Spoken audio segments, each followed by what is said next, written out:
Salut à tous, c'est Hervé, j'espère que vous allez bien. Alors aujourd'hui, je me lance avec la tarte tatin de poireaux.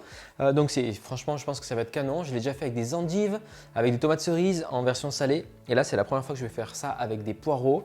Vous prenez des poireaux, la partie verte, vous la gardez pour faire une soupe détox ou quoi. Nous, on va utiliser que la partie blanche et le début de la partie verte, on va dire. Vous allez voir, on procède en deux temps. On va pré-cuire nos poireaux juste avec du bouillon de légumes et ensuite on viendra les caraméliser avec la pâte feuilletée dessus. Donc prévoyez une pâte feuilletée, pur beurre, un peu de bouillon de légumes, 3 ingrédients simples, du sirop d'érable, de la sauce soja salée, un petit peu d'huile d'olive et puis c'est tout. Avant de commencer la recette, bien sûr, vous allez rincer vos poireaux, c'est important. Et ensuite débiter les poireaux en tronçons comme ça de à peu près 3 cm de hauteur. Voilà, il faudrait que tous vos morceaux soient quasiment à la même hauteur et vous les disposez dans un plat. Alors là, je vais utiliser aujourd'hui un plat à gâteau. On peut utiliser un plat à tarte. Il faut que ce soit assez haut. Voilà. Ensuite, avant d'enfourner, on va ajouter du bouillon de légumes. Donc simplement, vous couvrez vos poireaux avec le bouillon de légumes. Et on va commencer une cuisson 30 minutes à 180 degrés.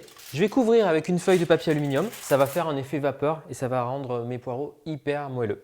Alors, nos petits tronçons de poireaux sont cuits. Donc vous voyez, avec le papier alu dessus, ça m'a fait une espèce de cuisson vapeur. Donc il reste encore un petit peu de bouillon dans le fond. On va l'enlever ce bouillon, on n'en a plus besoin à ce stade.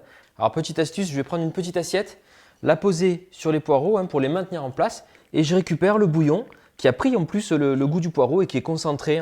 Donc c'est intéressant, ça à réutiliser pour une autre recette. Donc ne le jetez pas. On va se préparer du coup un petit mélange avec donc, du sirop d'érable pour la caramélisation. Encore une fois, on peut utiliser donc, du sirop d'érable mais aussi du miel liquide. Un petit peu de sauce soja salée pour l'assaisonnement.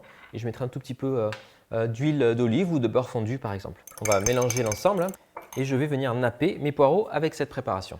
On va dérouler la pâte feuilletée. Donc là, clairement, elle est trop grande par rapport à mon moule. Donc je vais directement rabattre les bords. Ça me fera des bons bords bien feuilletés, ça va être sympa. Et je viens disposer ma pâte feuilletée sur les poireaux.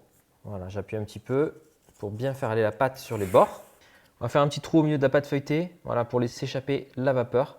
Et c'est parti pour 30 minutes de cuisson à 180 degrés.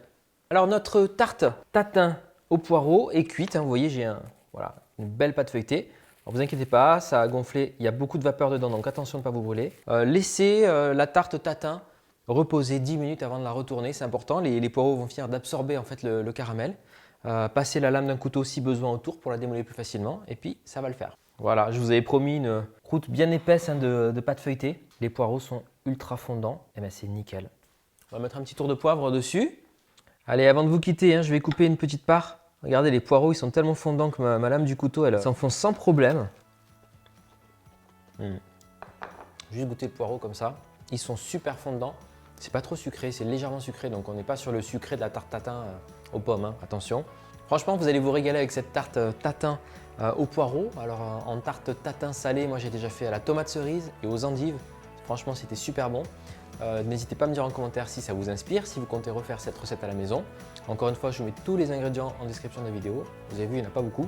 Et puis régalez-vous, c'est tout ce que je peux vous souhaiter. À très vite sur Hervé Cuisine. N'hésitez pas à liker, commenter, partager cette recette et surtout abonnez-vous à la chaîne si ce n'est pas encore fait. À bientôt.